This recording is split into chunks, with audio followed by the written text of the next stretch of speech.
Good afternoon or good morning, depending upon where you are. Welcome to today's webinar on getting reimbursed into testing codes. This webinar is hosted by the APA Practice Organization. My name is Nicole Leonard, and I'm a Communications Project Manager in the Practice Directorate at APA. I will be moderating today's webinar. This webinar is being recorded. A copy will be emailed within 24 hours to all participants and those who registered but could not join the live presentation. A copy of the slides used today can be found in the Handouts section. An opportunity for question and answer during this webinar, including those previously submitted during registration. Please use your questions box to submit questions at any time during the presentation. Our presenters today are Dr. Antonio Puente and Dr. Neil Pliskin. Ms. Diane Padula, the Director of Federal Affairs at APA, will be joining them for the questions and answer portion of the webinar. I'm going to turn things over to get us started. Good morning. I'm Tony Puente. Delighted to be with you today. We're to sharing some very exciting information as we embark in a new paradigm for testing, both psychological and neuropsychological testing codes. The goal today is to introduce a new CPT, or current procedural terminology, testing code family. This is something that we've been working on for a number of years. We'll explain the difference between the current CPT codes, or at least the general concept of codes, and what the new codes will require in the future. We will not talk about the specific codes by confidentiality, as I'll share with you later on. We cannot talk about the specific codes, but we will be talking about general concepts. We will address the new documentation requirements regarding clinical decision making, and we will focus heavily on exactly what clinical decision making is, or essentially we have historically called professional activity. What's the difference between what a professional does, what a technician does, or what the difference is between professional and technical services?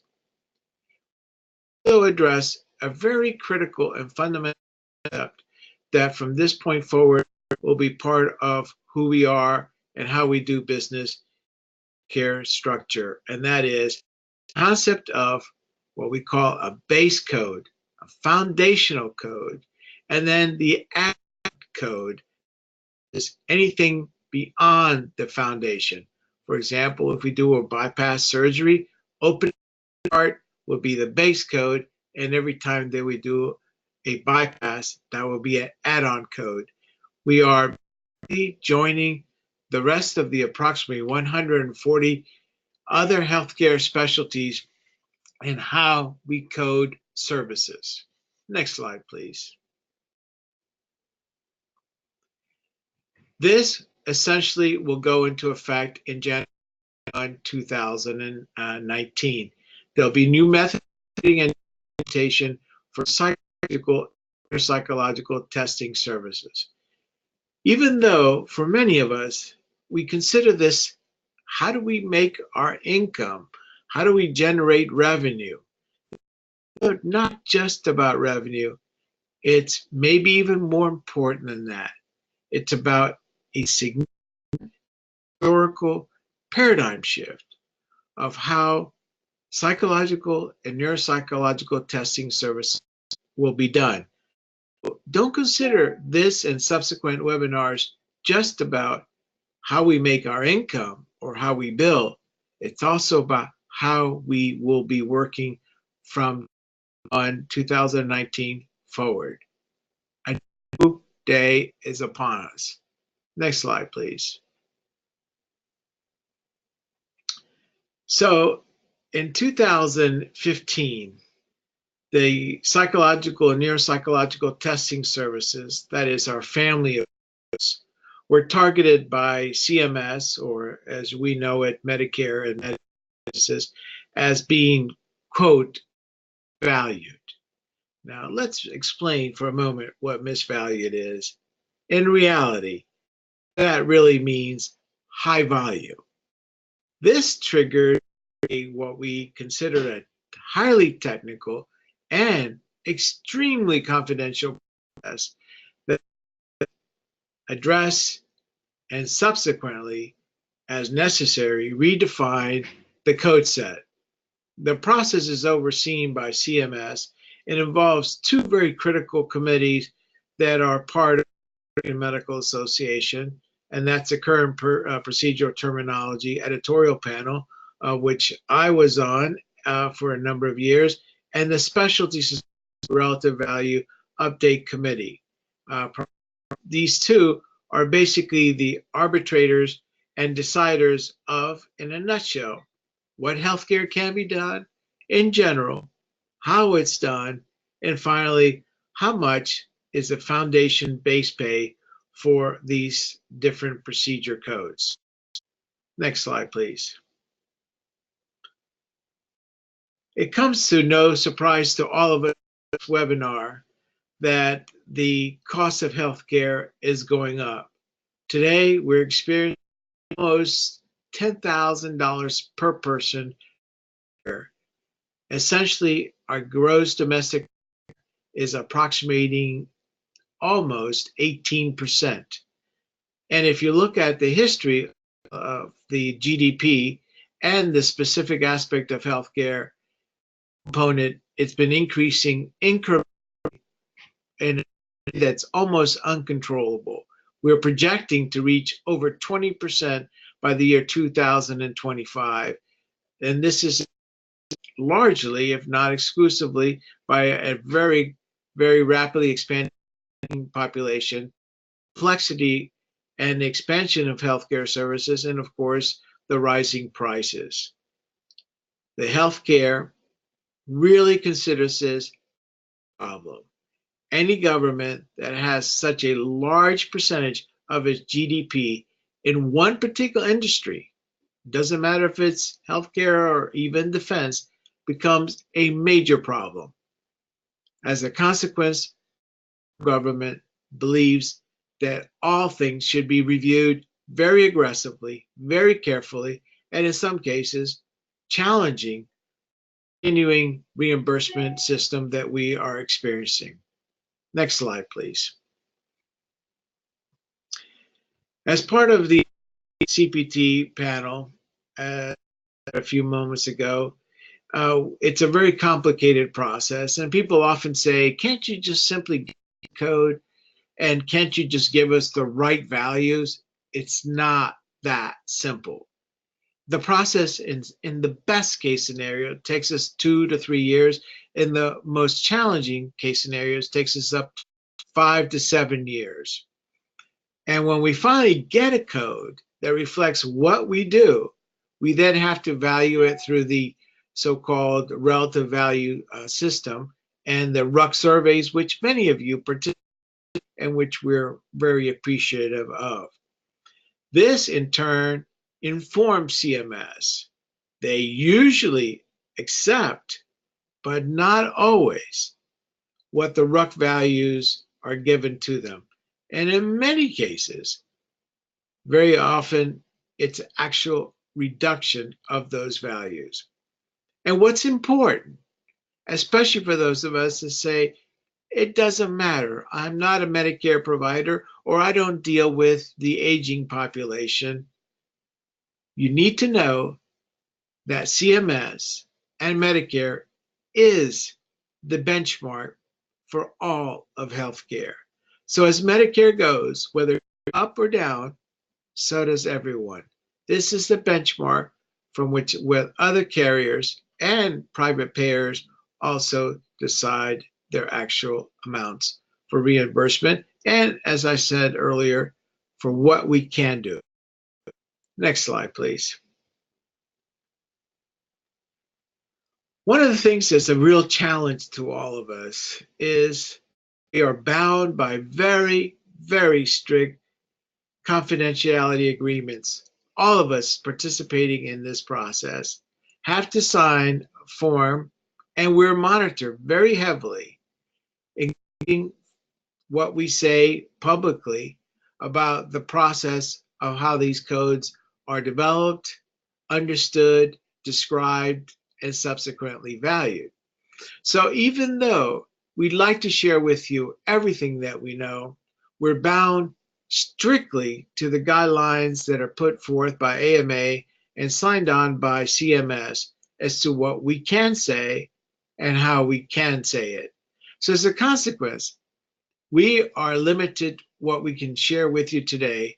And even though many of us want to know specifically what codes are actually going to be coming down the pipe, we're basically limited today to talking to you about the paradigm change that's upon us and the overall fundamental concepts that need to be understood before we do the actual codes, which of course will be shared with you as soon as we can based on these confidentiality agreements.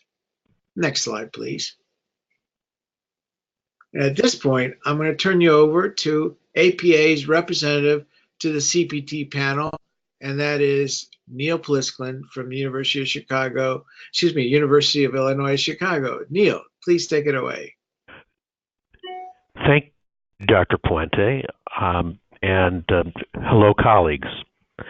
The story 3 years ago, as Dr. Puente articulated a few slides ago, when the Centers for Medicare and Medicaid Services questioned the volume and the amount of money that was being spent specifically on psychological and neuropsychological services.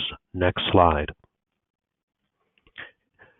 And in particular, it was psychological testing that increased well beyond what was predicted, and that was a sign to CMS that they perhaps misvalued these codes, which, as Dr. Puente is somewhat code speak for we're spending too much money on this.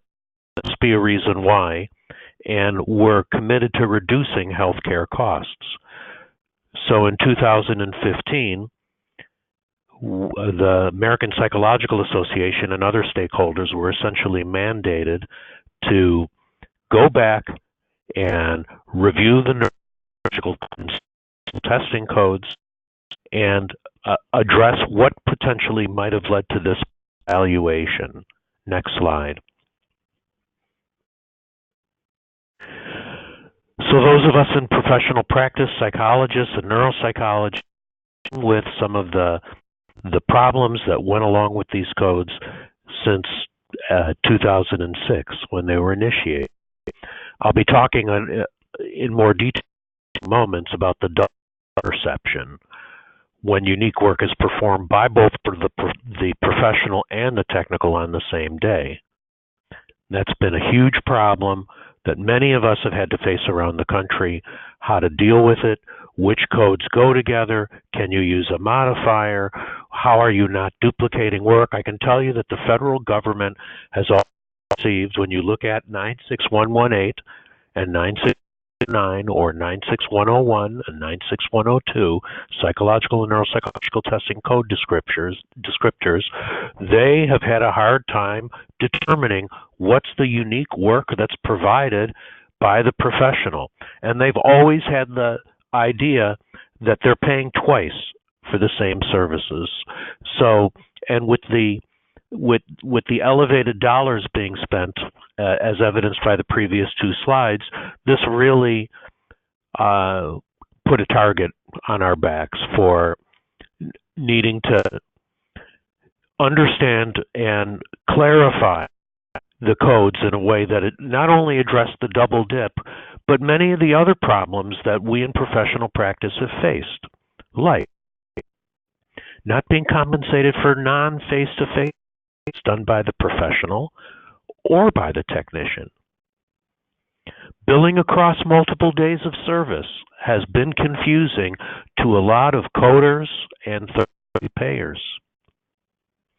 We've had to, by choice and necessity, had to be clear about what's the difference between a single test interpretation versus the real and ongoing work that the psychologist engages in integrating those single test interpretations with all the mirror data that go into doing a professional evaluation.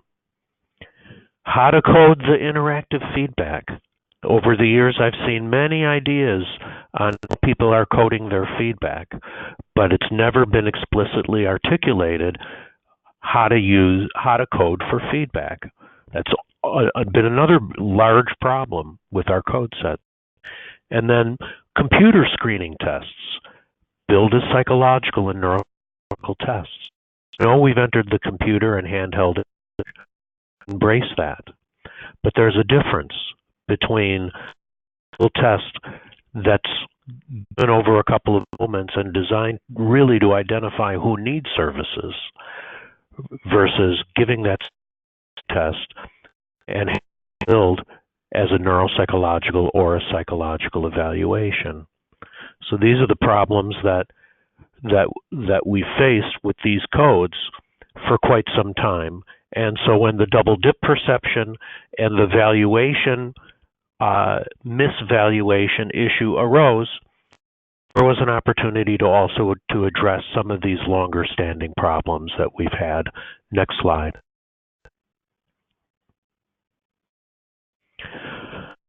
Look at the language of 96101 and 96101, 96118, 96119, psychological testing by psychologist, testing by technician.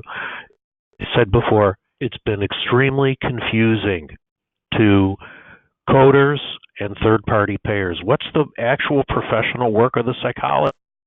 What's the work of the technician? And why are we twice for two codes that sound and seem almost identical?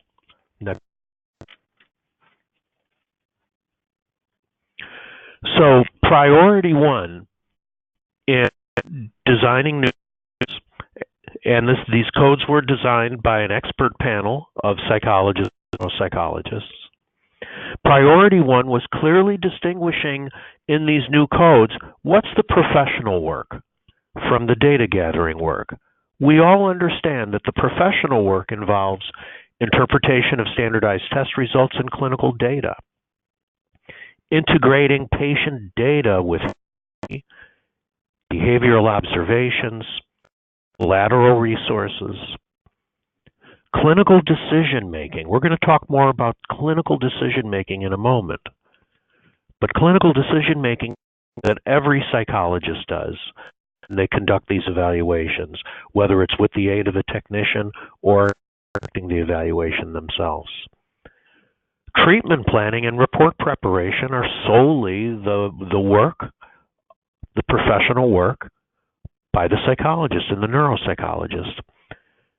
And providing feedback to the patient, to the family, to the caregiver, those are all uniquely professional activities to be distinguished from, next slide,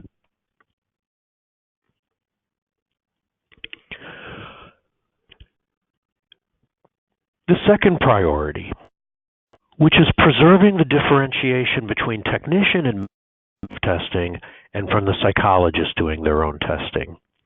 Now, we all understand that when the psychologist does their own testing, it is not the same as when a technician does the testing.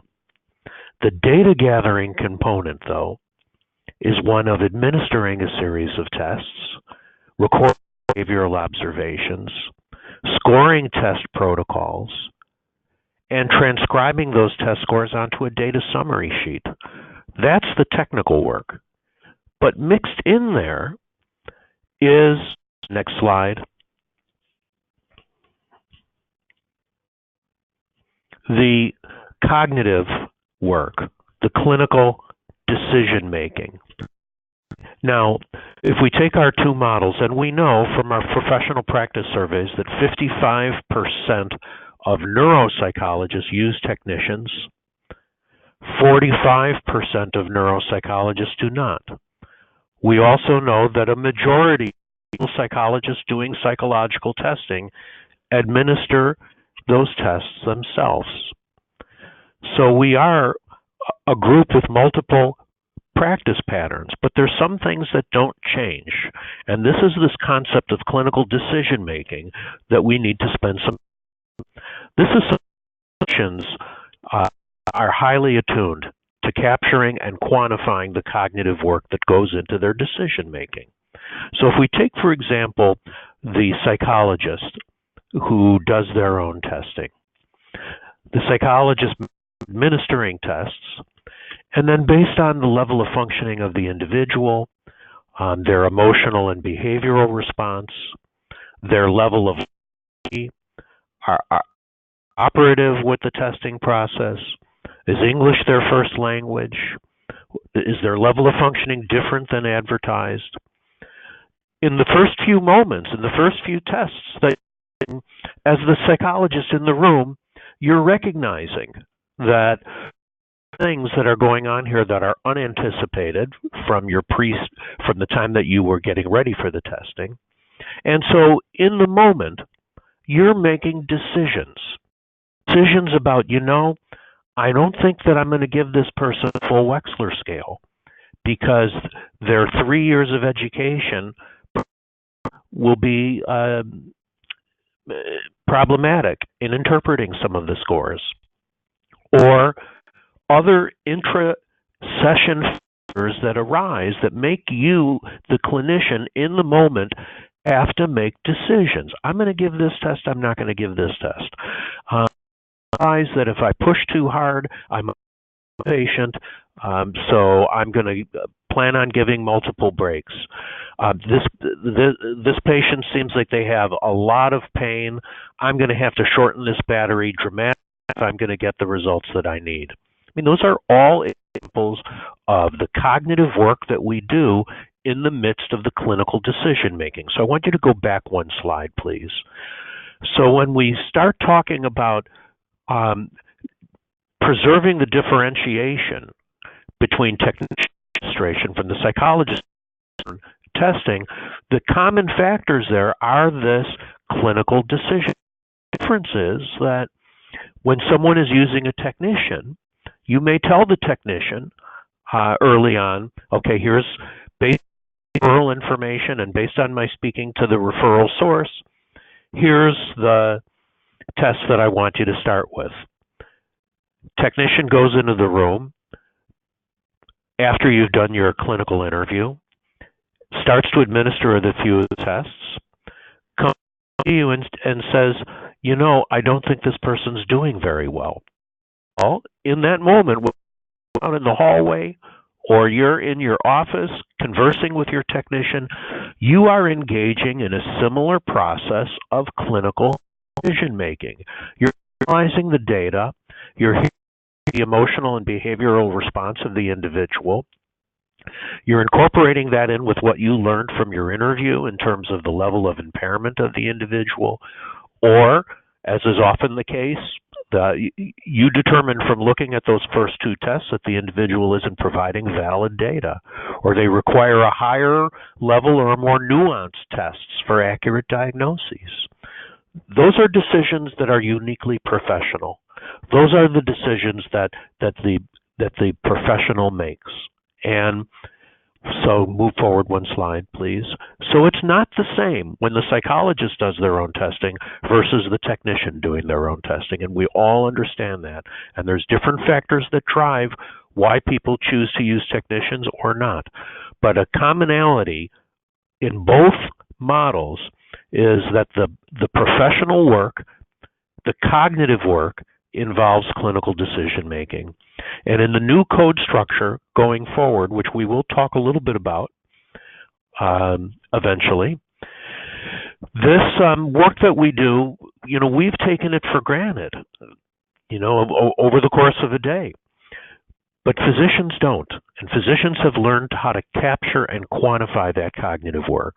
And going forward in our new paradigm, in our new structure for capturing the work that we do, we will also very much need to record and capture our clinical decision making, whether it's in the room or outside the room. The ability to accurately and appropriately document our cognitive work will be important for psychologists in the new testing code structure. Next slide, please. So we've just finished talking about double dip number one. Double dip number one was, I've got two codes, they look the same. I'm billing both together, 96118 and 119, or 96101 and 102. They sound alike, they seem alike. Federal government believes that they're paying us twice for that. And of course, in an era of reducing healthcare costs, with tremendous pressure to reduce healthcare costs, they saw that double dip as a clear opportunity to cut some of our reimbursements because we were being overpaid from their standpoint. In the process of making the new codes, however, we discovered somewhat inadvertently that there is a second double dip. And that's what this next code this next slide is going to represent. With each evaluation that we do, whether you do it as a independent person, without the aid of a technician, as a solely professional service, or with a technician, the way that our work is conceptualized, it's conceptualized as that there's certain elements that are pre-service that we're paid for. Then there's the intra-service work and the post-service work. So for example, a patient is referred to you for testing. Your pre-service work might be reviewing the record. It might be selecting which tests you want to start off with. And if your practice is anything like mine, oftentimes I've got to get on the phone with the referral source and go, okay, this patient with multiple medical and psychiatric comorbidities, where it's pretty clear that there's been some significant change, what exactly do you want to know? How would the testing be helpful? So that's part of your pre-service work. Your intra-service work is everything, all the professional things that we've just been talking about, interpreting the tests, integrating the test results, your clinical decision-making, your diagnosis and treatment planning, you're creating your report, you're providing your feedback. That's all intra-service work. And we're paid for that at a certain rate. And then there's the post-service work, which is, okay, the evaluation is complete, the report is done, I've completed my integration. Now I need to just transcribe the results and distribute it to the referral sources. Now, in our current coding structure, 96101 and 96118, when you bill 96118 6 times for 6 units of service, we're inadvertently been billing pre-service work and post-service work 6 times. So the example here is, if you bill 6 units in 96118, you're not going to be calling and clarifying the referral question 6 times. You're only going to do that once. And when it comes to post-service work, you're going to distribute the report and arrange for the referrals 1 time. You're not going to do it 6 times. Next slide.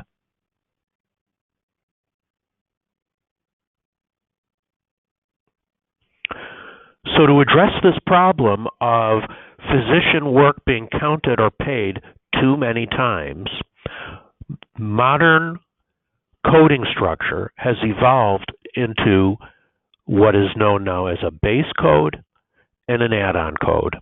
And this base and add-on code, which you're going to become very familiar with the model, is designed in such a way to eliminate this second double dip. Next slide, please. So in the base code, say for example in the first hour of whatever service you're going to provide, well, you should be paid for your pre-service work and you should be paid for your post-service work, and so you can expect that the RVU, the valuation for that base code, should accompany or encompass all of those elements. But now, in your subsequent hour, let's say you do a psychological evaluation and it takes you 4 hours to do your psychological evaluation. In the new coding structure, you can't bill 4 times for your pre-service and post-service work. You can only bill once for those.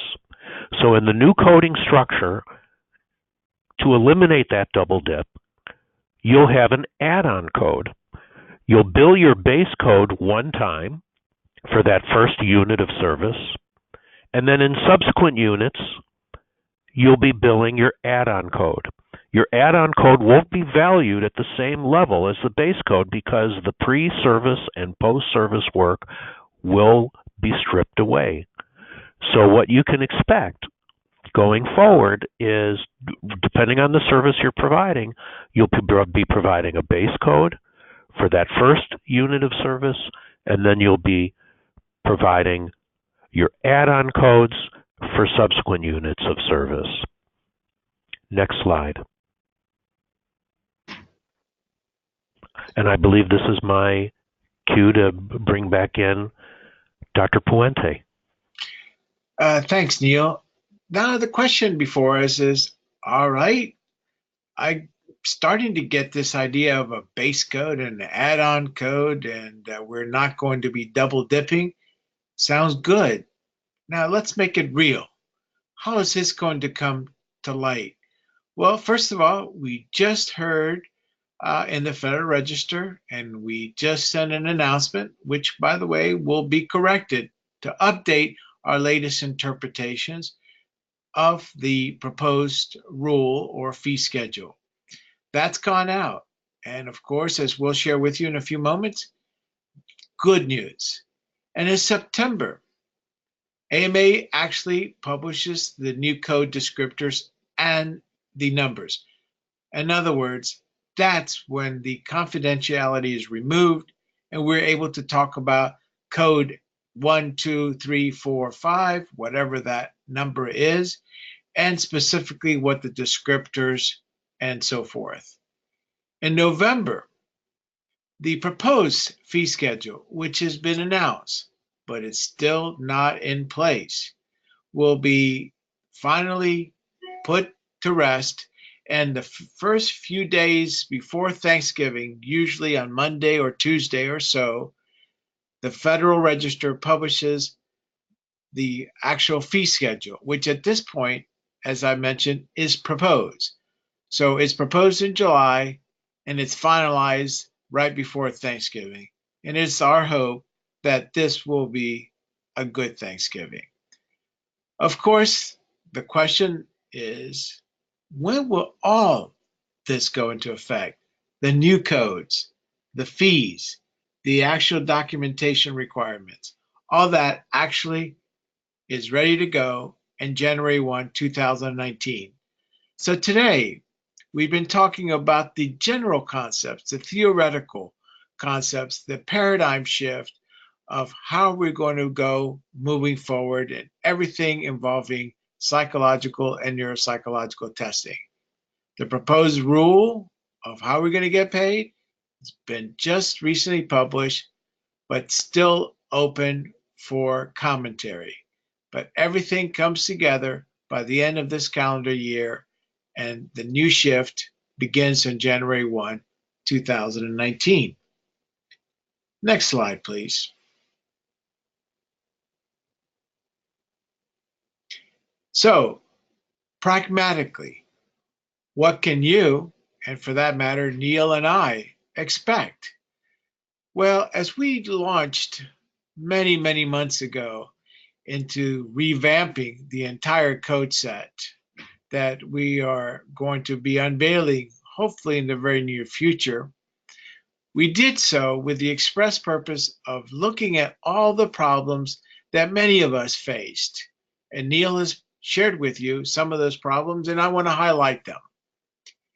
First of all, it eliminates the problems resulting with the issue of the professional and technical work being considered together.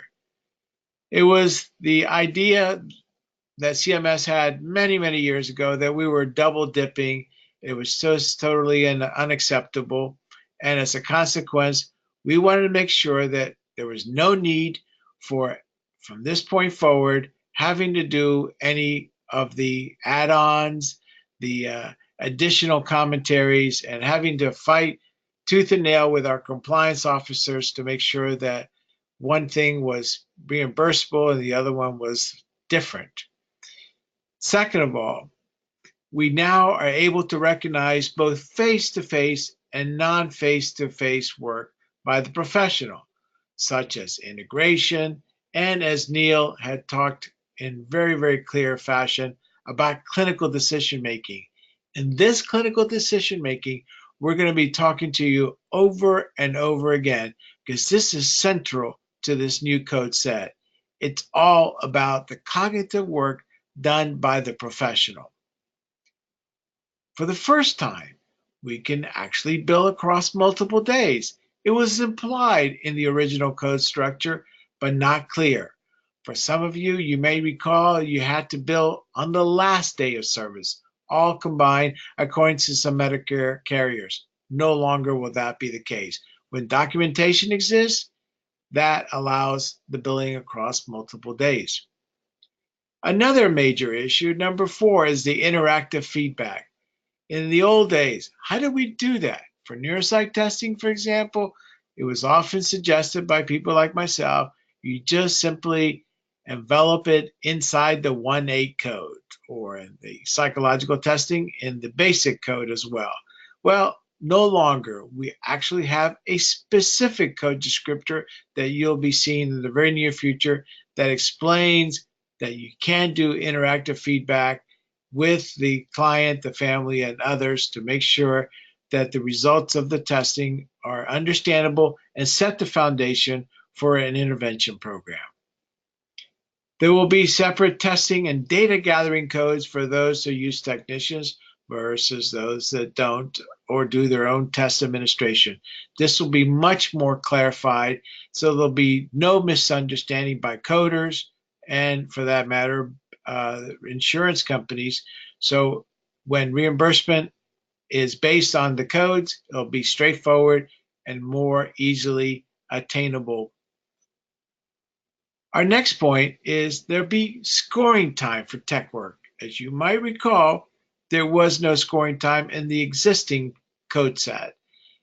The only billable activity for technical work in those days was essentially what the technician did face-to-face. And finally, you must use the tech-only code with the professional service. This is, of course, going to be shared with you in the very near future as well. Just to reiterate, we looked at all the challenges that were facing us, whether it was from compliance officers, from insurance carriers, or even ourselves. And how do we actually do things like the so-called interactive feedback?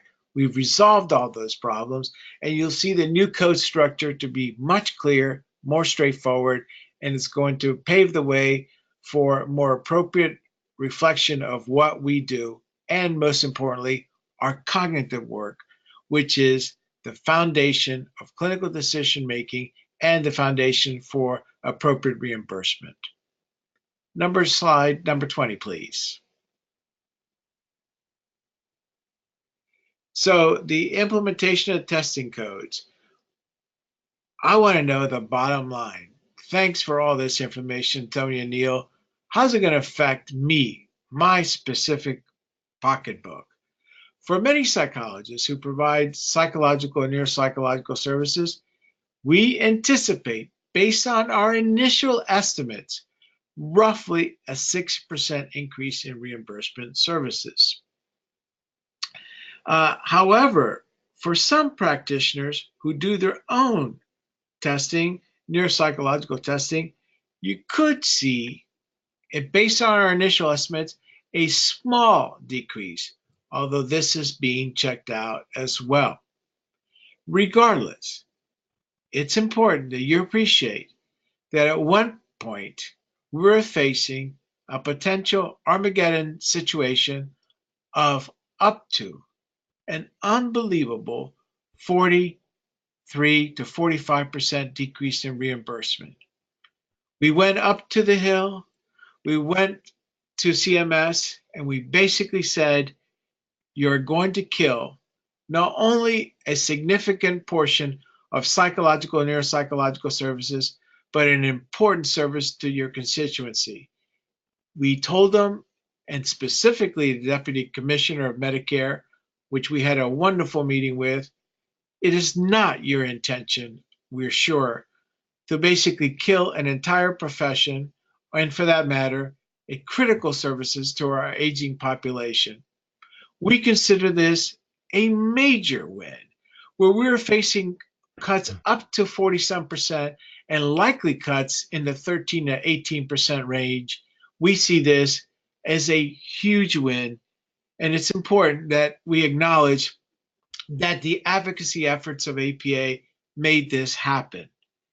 And even though it's not in the script, I want to personally thank Randy Phelps and Doug Walters and Arthur Evans, all excellent APA folks who made this happen inside the organization, and outside, the tag team led by yours that was on this phone call, and that is Randy Phelps and Neil Pliskin, along with Radhika Krishna Murphy, Jerry Sweet, Bruce Smith, Stephen Gillespie, Rick McGraw, Teresa Roebuck Spencer, Jerry Sweet, and Karen Postal, and the many others that we consulted to get help to make this happen.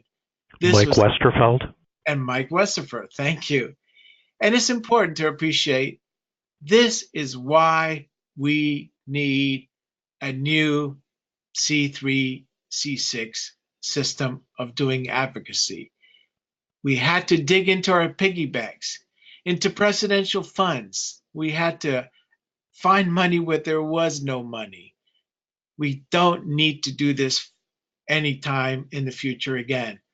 So as we move forward, not only thank you for all those that made this happen, but thank you for all those who are considering this new model for APA advocacy. A new day is upon us, not only for how we do business. We modernized it. We brought it up to speed with the rest of healthcare, but we're also modernizing how APA does its advocacy.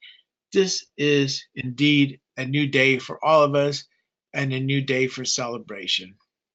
Thank you all. Next slide, please.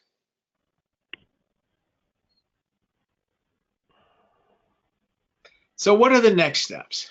Well, despite the fact that we've shared with you our initial estimates, I want to emphasize those are initial and those are estimates. 1,400 pages of a rule is more than we could just muster that quickly. So our staff is sinking their teeth into analyzing this very carefully, double, triple, quadruple checking.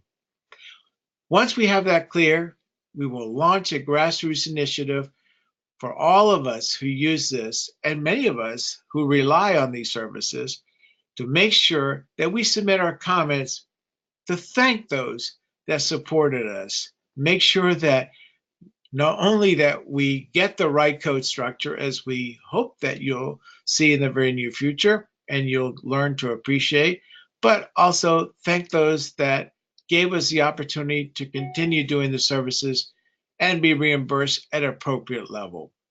We are preparing ourselves for a large-scale outreach and education, and we look forward to partnering with other groups to make sure that every psychologist, not just APA and APA-PO members, but all psychologists understand the importance of this historic paradigm shift. Next slide, please. So I turn it over to Nicole to share with us some of the different things that are upcoming, both at the exciting APA convention in San Francisco and beyond. Nicole? Thank you, Tony. As you can see from the screen, APA is working on several initiatives that Dr. Puente has described. A few more specific cases are the talk at the convention entitled Securing Psychology's Identity in Healthcare, the Next Decade of Psychological and Neuropsychological Testing, which will happen at the conference on Saturday afternoon. Then in this fall, we will be publishing a revised reimbursement section of our updated website at the APA Practice Organization, which will include the updated testing codes and a crosswalk with the codes and units. We will also be putting together some talking points for psychologists to take to compliance officers and billing and contract staff. And in November, we will be doing a second webinar that will address the final rule and the implementation of the new testing codes. That's when we will be able to address specifically how you use these codes and answer all of your questions in preparation for them rolling out to be used January 1st. Coming in 2019, we'll also have a tear-out sheet in the Good Practice magazine with the old versus new testing code information, so you'll have an easy way to have all of this in front of you, as well as additional webinars and other training materials on how to implement the new codes as they're needed once these start to be used.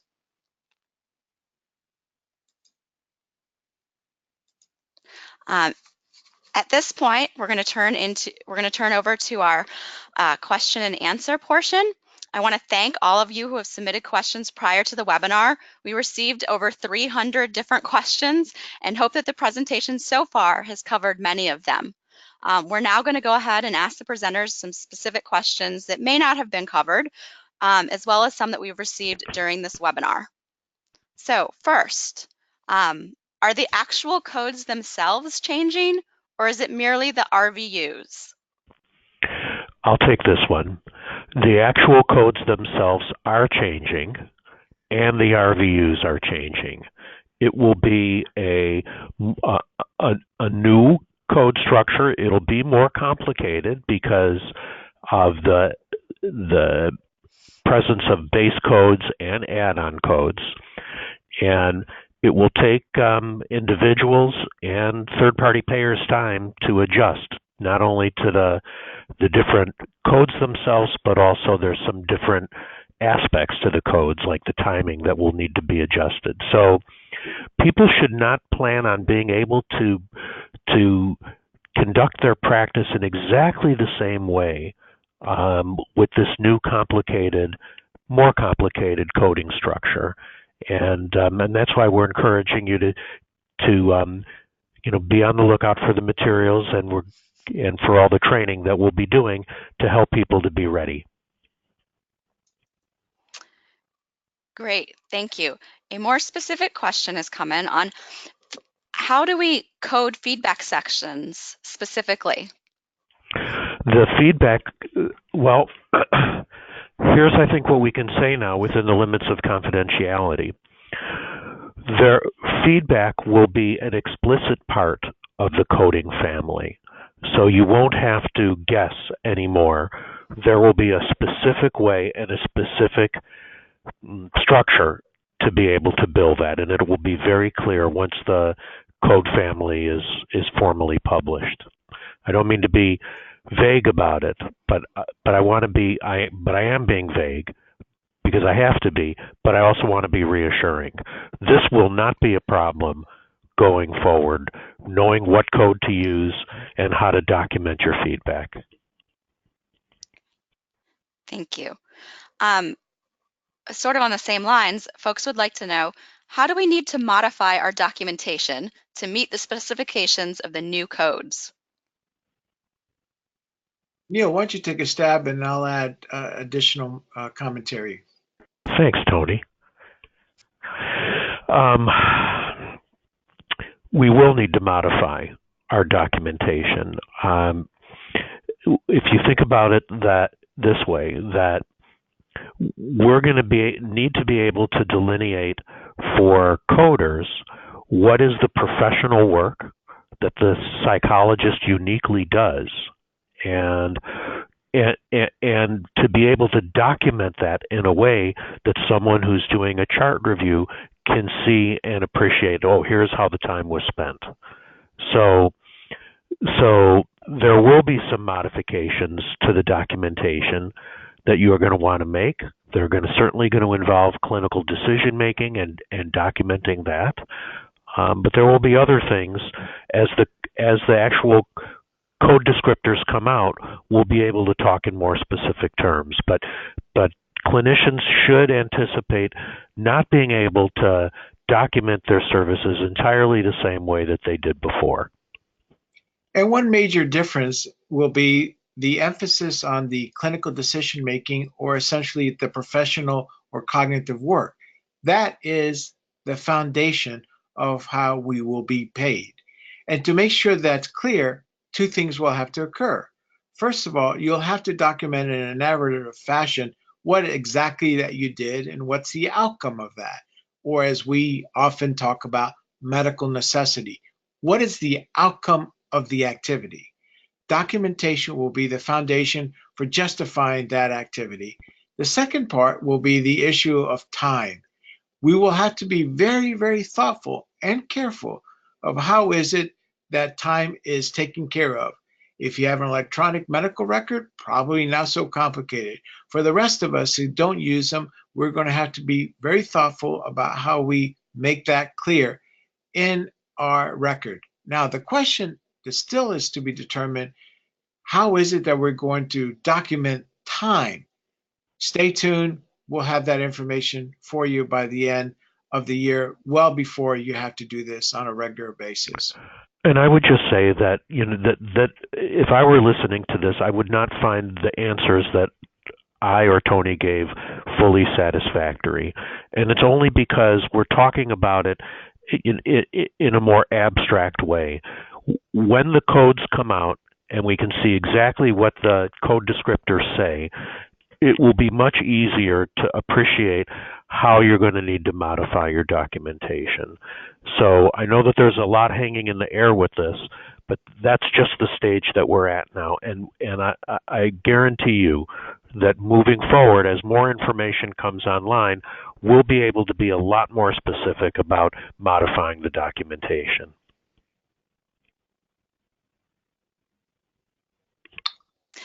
Thank you.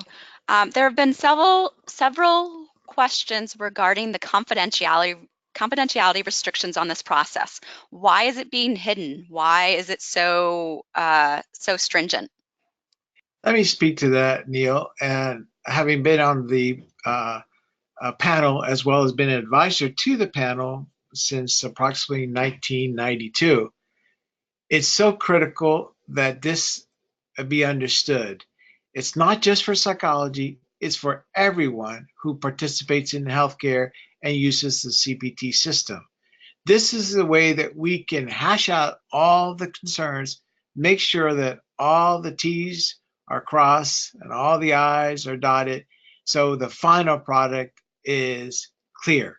Now, what's important is that you appreciate, and I have been part of this, where I actually saw a society that shared before the confidentiality agreement allows the sharing of information, for society to be censured and for an individual to be actually barred from representing that society.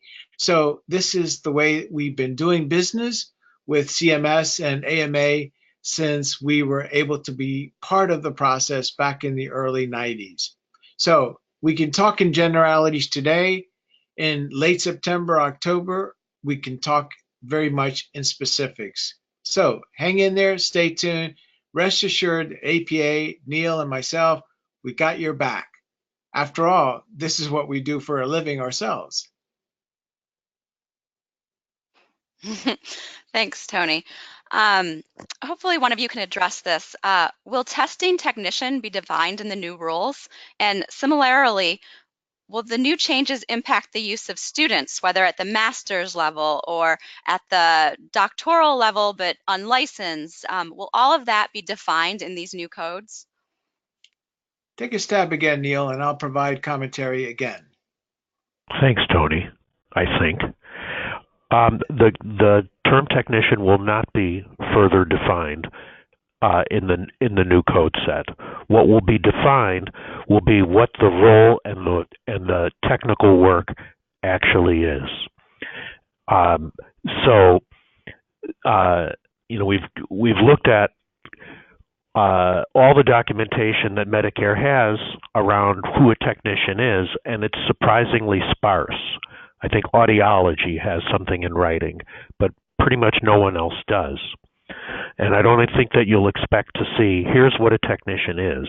I think what you'll expect, and rightly so, is here are the technical and data gathering components of the work that clearly distinguish from what the professional work and activity is.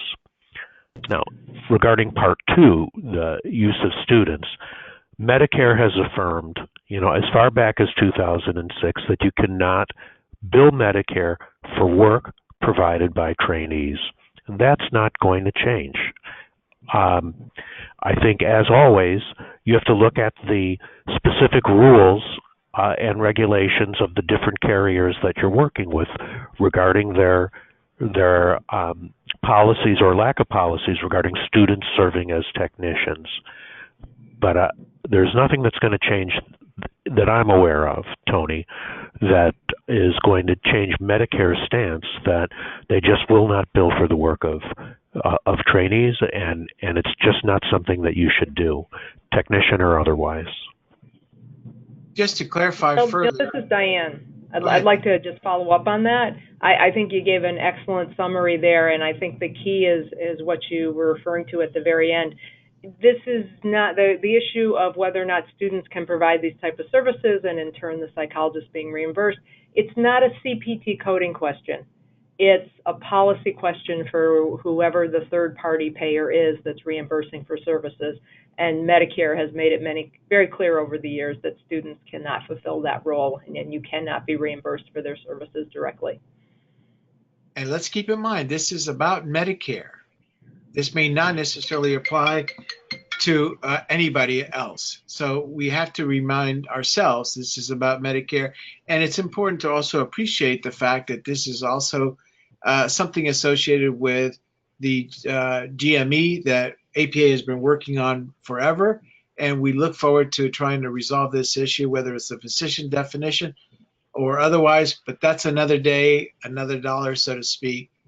So this is about Medicare. Let's take a couple more questions before we call it a day here. Thanks, guys. Does this change also impact the 96116 code for 1 unit of neurobehavioral status exam? Okay, I can take that one. And the answer is the 96116 neurobehavioral status exam will be structured like any other code in the new code set. If you're giving it in the first hour, there will be a base code. If you're giving it in additional units, it'll be stripped down to an add-on code. So expect the code language to be similar, but expect that if you bill more than 1 unit of interview time or neurobehavioral status exam, then your coding will be different for that, using the same base and add-on model that we've been talking about. Let's be clear, the existing codes that we've been using for so many years will no longer be applicable in January 1, 2019.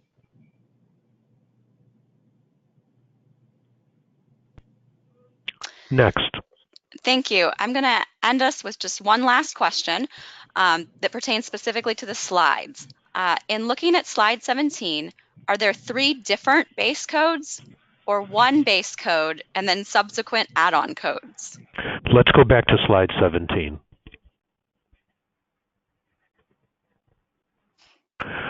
There's 1 base code. The 1 base code encompasses the pre-service work, the intra-service work, and the post-service work. So think about that as your primary base code that has all your initial work, all of your post-service work, and your intra-service work. And if there's additional intra-service work, then you'll have an add-on code. So what you're looking at is, let's just pretend, for example, you're talking about 2 hours of service, whatever that service might be. The first hour of that service will be your base code. that has the payments for your pre-service and post-service. Your second hour will be a different code, an add-on code, that will just be for the additional intra-service work that you're engaged in during that time period. So 2 codes.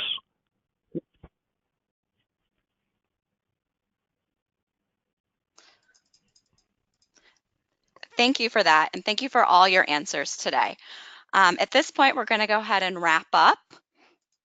If you're looking for more additional resources on codes, please check out the APA Practice Organization website. It's www.apapracticecentral.org. And if you click specifically on the reimbursement section, you'll find most of this information.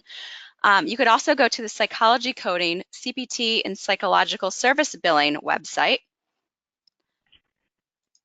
Additionally, there have been quite a few recent articles on this topic. Feel free to peruse these topics at your leisure. And if you're having any billing or other problems with private or government insurance, please reach out to the practice organization.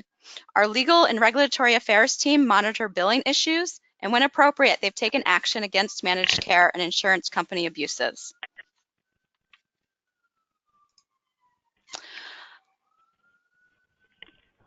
Also, I'd like to encourage you to check out progress notes. If you enjoy the content of our monthly webinars, it's a podcast produced by the APA Practice Organization with practicing psychologists in mind. These podcasts cover a variety of topics. And finally, I want to thank both the presenters and all of you for attending today's webinar. A link to today's recorded webinar will be emailed to all registrants within 48 hours. In addition, the slides and the recording will be available on the APA Practice Organization website in a few weeks. We'd really like your feedback on this webinar. With each recording email, there will be a link to a survey. We would appreciate it if you would take the time to fill it out. Thank you, and have a great day. Thank you all. Thank you, Neil. Look forward to upcoming webinars. And if you're not a member of APA or APA-PO, please consider joining us. Thank you. Thank you.